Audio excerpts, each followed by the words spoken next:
Здравствуйте, дорогие друзья! Рада вас видеть на канале Фактограф. Сегодня мы погрузимся в мистический мир редких болезней, которые стали источником множества мифов и легенд. Эти недуги вызывают не только удивление, но и страх, порождая слухи, которые порой не имеют ничего общего с реальностью. Знаете ли вы, какое заболевание способно изменить цвет кожи человека, заставить его съесть немного угля или глины, или внушить ему, что он умер? А может, вы слышали что-то о синдроме вампира, оборотня или зомби? Если нет, то оставайтесь с нами. В нашем видео мы рассмотрим 10 самых необычных и редких заболеваний и разберем, почему они стали источником мифов и предрассудков. Готовы к захватывающему путешествию в мир медицины? Но перед этим не забудьте подписаться на наш канал и нажать на колокольчик, чтобы не пропустить новые выпуски. А теперь давайте начнем.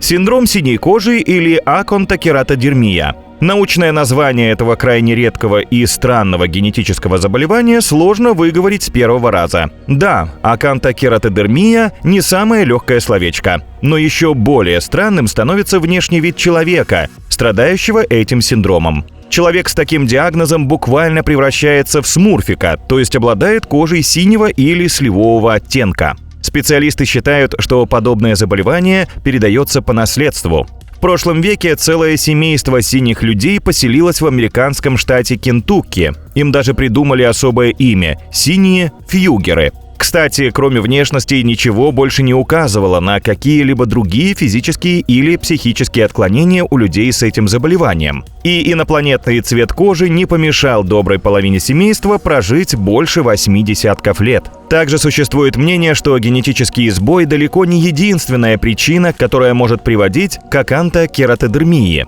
У предрасположенного к недугу человека цвет кожи может измениться из-за ожирения, применения некоторых запрещенных или сильно действующих лекарственных средств, а также при наличии злокачественных образований и невосприимчивости к инсулину. Если причины болезни наследственные, то скорректировать состояние не получится. Методов лечения еще не придумано. А вот если же проблема вызывается вторичными причинами, то следует заняться лечением основного заболевания. Аквагенная крапивница. Другими словами, это аллергия на самую обычную воду. Люди, страдающие ей, напоминают злую колдунью Бастинду, страшно боявшуюся контакта кожи с водой. На самом деле это не сказка, хотя данный недуг крайне редко встречается. Всего в медицинской литературе описано примерно 100 случаев такого варианта водобоязни. Непереносимость воды вызывает серьезную аллергию, иногда даже на дождь, снег, пот или слезы, главным симптомом которой является появление волдырей в результате контакта кожи с водой. При этом температура, частота и уровень солености не имеют значения, а вода, содержащаяся внутри организма, не представляет для аллергиков опасности. Проявления обычно более сильны у женщин, и первые симптомы обнаруживаются в период полового созревания. Происхождение причины данного заболевания ввиду его редкости еще не до конца изучены. Но учитывая то, что организм человека минимум на 60% состоит из воды, это состояние не может быть настоящей аллергией на воду. И хотя данную реакцию называют аллергией, это заболевание не относится к аллергическим, поскольку, судя по всему, его вызывает реакция иммунитета на что-то внутри самого организма, а не на чужеродное. Но как людям, страдающим аквагенной крапивницей, жить в этом мире, если мы контактируем с водой буквально на каждом шагу? Выход есть. Например, типичное лечение, которое заключается в приеме сильнодействующих антигистаминных препаратов. Также при аквагенной крапивнице могут применяться крема. Они создают своеобразный барьер между водой и кожей и препятствуют контактированию влаги с ее участками. Гипертрихоз или синдром оборотня. Это нарушение характеризуется чрезмерным ростом волос на теле человека, что в разы превышает норму для возраста, пола и расы. Этим редким заболеванием страдают как женщины, так и мужчины. Внешность людей с гипертрихозом отличается не только обильной волосатостью, но и широким плоским носом, большого размера ртом и ушами, увеличенной челюстью и толстыми губами. Как вы уже поняли, синдром оборотня – это неофициальное название гипертрихоза. Неудивительно, ведь оборотень – это мифологическое существо, которое обладает способностью магическим образом превращаться из человека в волосатое существо и наоборот. А люди, страдающие этим синдромом, невероятно похожи на тех самых оборотней, описанных в мифах и легендах. Изучить причины, вызывающие столь серьезное заболевание, практически гарантированно передающиеся по наследству, долго не удавалось. Но недавно исследователи приблизились к разгадке. Согласно их данным, к врожденному заболеванию приводит мутация в 17-й хромосоме. У больных отсутствует длинный фрагмент ДНК. В результате хромосома реорганизовывается и считывает повторно соседний ген, отвечающий за рост волос. Из-за сбоя в организме вырабатываются и соответствующие белки, которые приводят к такому внешнему эффекту. Кроме того, стимулировать рост волос могут эндокринные и гормональные нарушения, некоторые лекарства, внешние воздействия и травмы. Как же лечат оборотней? При врожденных формах помогает только симптоматическое лечение, то есть эпиляция, удаление волос. Лечение приобретенного гипертрихоза сводится к устранению его причины. Это может быть отмена правильного препарата или коррекция гормонального баланса. Аллотриофагия. Возникало ли у вас когда-то неопределимое желание съесть что-то вкусненькое здесь и сейчас? Например, кусок шоколадного торта. Причем желание настолько сильное, что вы тут же срывались с места и бежали в ближайшую кондитерскую. А теперь представьте, что вам бы хотелось не торта, а печного угля, мела, глины, древесины, песка, почвы, льда, зубного порошка, мелких металлических предметов, сырого теста, фарша, круп. Ну как, аппетит уже пропал? А вот люди, страдающие аллотриофагией, испытывают постоянное желание съесть что-либо несъедобное или сырые продукты, требующие термической обработки. То есть все то, что попадает под руку при обострении. Психиатры отмечают, что подобное влечение часто приобретает неконтролируемый характер. Иногда его можно сравнить со срывом у наркозависимых. Данное заболевание известно с древних времен. Его описание можно встретить у Гиппократа. Современной медициной оно обычно рассматривается как симптом железодефицитной анемии. Особенно часто встречается при беременности, а после родов часто бесследно проходит. У взрослого человека симптомы аллотриофагии встречаются в 1% от всех случаев, а дети младшего возраста страдают на 10-30% чаще. Больше всего болезнь затрагивает людей со сниженным интеллектом и низким социальным уровнем. Медики до сих пор не нашли ни реальную причину болезни, ни способ лечения. Однако помочь больным может психотерапия. Психотерапевт помогает человеку изменить свои мысли о еде, учит правильно питаться, бороться с импульсивностью.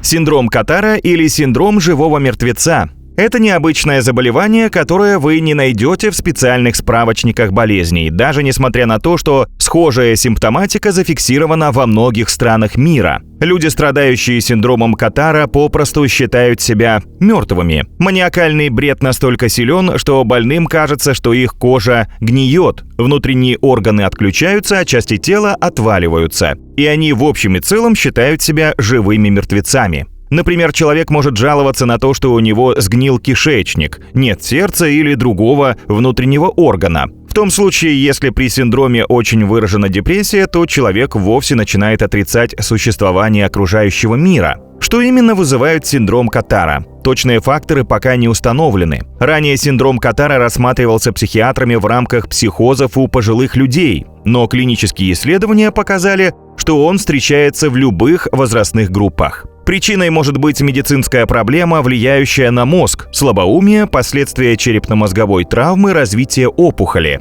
Но в основном синдром формируется на фоне депрессивного эпизода, послеродовой депрессии, шизофрении. Как правило, для лечения используются антидепрессанты, нейролептики и препараты для уменьшения психологических эпизодов и бреда, связанных с синдромом ходячего трупа. На восстановление могут уйти как считанные недели, так и годы, в редких случаях. Порфирия или синдром вампира. Болезнь вампира или порфирия, как считают многие исследователи, породила мифы о Дракуле и других существах, которые выходят из дома только ночью и питаются кровью. Но мало кто знает, что за романтизированным образом бледных кровопийц скрывается редкая, но вполне реальная генетическая болезнь – порфирия. Ее причина – нарушение синтеза гема, который представляет собой соединение пигмента порфирина с железом и является основным компонентом гемоглобина. Порфирин – это органический пигмент красного цвета, необходимый для образования гема. Гем занимается переносом кислорода и расщеплением токсичных химических соединений. И когда при порфирии синтез гема нарушается, то порфирин и его предшественники начинают накапливаться в организме вместо того, чтобы участвовать в создании гема. Под действием ультрафиолетового излучения порфирин начинает повреждать клетки, а его токсичные предшественники усиливают пигментацию. В итоге мы получаем чувствительность кожи к солнцу. От его лучей кожа больного порфирией человека начинает буквально гореть, покрывается ожогами и волдырями. Человек чувствует очень сильную боль. Кроме того, под воздействием солнца у больного начинает разрушаться гемоглобин в крови, из-за чего кожа темнеет, истончается и лопается. Теперь вы понимаете, почему в прошлом людей с порфирией можно было уличить в вампиризме. Катаплексия пробуждения. Сонный паралич, сонный ступор, катаплексия, пробуждение, синдром старой ведьмы. У явления множество названий, а последний из них отсылает к многочисленным легендам и ужастикам, которые оно породило. Совсем неудивительно, ведь катаплексия – это неприятное состояние, при котором тело полностью деревенеет, лишенное каких-либо мышечных движений. При этом человек все время остается в сознании, но не может и веком моргнуть. Длится эпизод сонного паралича секунды или минуты, а прервать его могут прикосновения или посторонние звуки. Он лежит словно мертвый. Кроме того, каталепсия пробуждения породила в богатой фантазии наших предков истории о нечистой силе, которая встает на грудь и не дает пошевелиться. Каждый из вас наверняка слышал основные симптомы расстройства, когда человек внезапно просыпается, полностью осознавая происходящее вокруг, но его тело словно продолжает спать. Руки, ноги, голос не слушаются. Все испытавшие сонный ступор рассказывали о страхе и галлюцинациях, проблемах с дыханием, болевых ощущениях, а также странных ощущениях парения. Исследования показали, что около 7% людей на Земле хотя бы однажды испытали это необычное состояние. Среди них чаще других были пациенты, страдающие другими психиатрическими заболеваниями, а также старшеклассники и студенты. Ведь стресс, недосып и интенсивные ментальные нагрузки – главные причины возникновения каталепсии пробуждения. Болезнь Маргелланов. Болезнь Маргелланов – редкое и спорное состояние, при котором люди жалуются на ощущение ползания под кожей, зуд, незаживающие язвы и появление странных волокон из ран. Несмотря на многочисленные свидетельства пациентов, официальная медицина до сих пор не признает ее отдельным заболеванием. В научном сообществе не пришли к единогласному решению, действительно ли болезнь Маргелланов является физической, а не галлюцинацией. Пока нет достаточно исследований по этому состоянию, поэтому расстройство не внесено в международный классификатор болезней. Тем не менее, есть несколько версий происхождения загадочного недуга. Возможно, все дело в неизвестном патогене, или же так влияет на людей ГМО и химическое загрязнение, либо же это форма психического расстройства. В январе 2012 года специалисты Центров по контролю заболеваний опубликовали результаты многочисленных исследований, в конце которых установили, что ощущения пациентов, скорее всего, психогенной природы. Никаких болезнетворных организмов у пациентов не присутствует, а волокна и нити, которые они демонстрируют, являются волокнами одежды. Но все же наука продолжает искать ответы, а тем временем болезнь Маргелланов остается одной из самых загадочных медицинских тайн 21 века.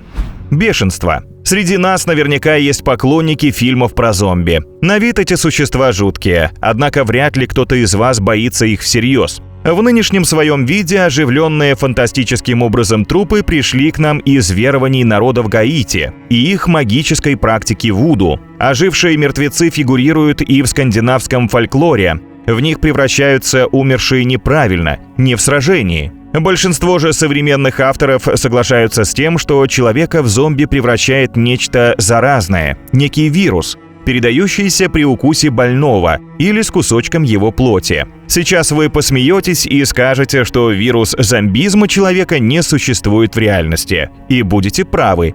Ведь с научной точки зрения синдром зомби – это выдумка из художественной литературы и фильмов ужасов. Однако современные ученые не сомневаются в том, что зомби-апокалипсис вполне может стать реальностью. И виной тому будет известное всем заболевание – бешенство. которое как раз передается посредством вируса. Параллелей между синдромом зомби и вирусом бешенства поразительно много. Поначалу человек становится раздражительным, подавленным, тревожным. Затем у пациентов развивается такая водобоязнь, что они даже не способны пить воду. Галлюцинации, нарушение речи, слюнотечение, бред и агрессивное поведение тоже являются симптомами бешенства.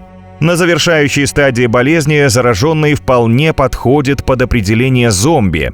Инфекция передается людям и животным через слюну, обычно при укусах, оцарапывании или прямом контакте со слизистыми оболочками. Также пугает то, что бешенство – неизлечимое заболевание. Инфекция затрагивает центральную нервную систему и вызывает тяжелое воспаление головного мозга – энцефалит, который приводит к смерти больного. На этапе появления клинических симптомов летальность бешенства составляет фактически 100%. Спасти зараженного человека можно только если ввести вакцину до появления первых признаков.